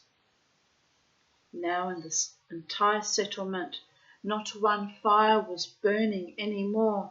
Everywhere it was dark and cold. Well, come, let us go to your tent. I want to see what you brought about, said the grandmother. Both women entered the tent where the little one was crying desperately. But no matter how hard Grandma tried, she was not able to rekindle the fire. Then she squatted in front of the fireplace and peered attentively and concentrated into the dark. At first she saw nothing, but then she saw only just visible, in the centre of the cold fireplace, an old woman sitting motionlessly, glowing like a fire. Why do you bother? Your granddaughter has hurt me deeply, said the glowing old woman. Tell me how. I know nothing, answered the grandmother. She has chopped my face with iron and quenched the light in my eyes with water. Why this foolish woman has done this, I do not know.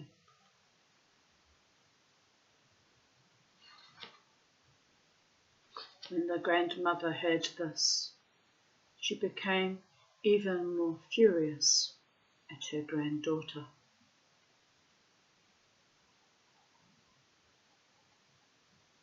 I always knew, thank you, Spirit, I always knew this foolish creature would do something terrible.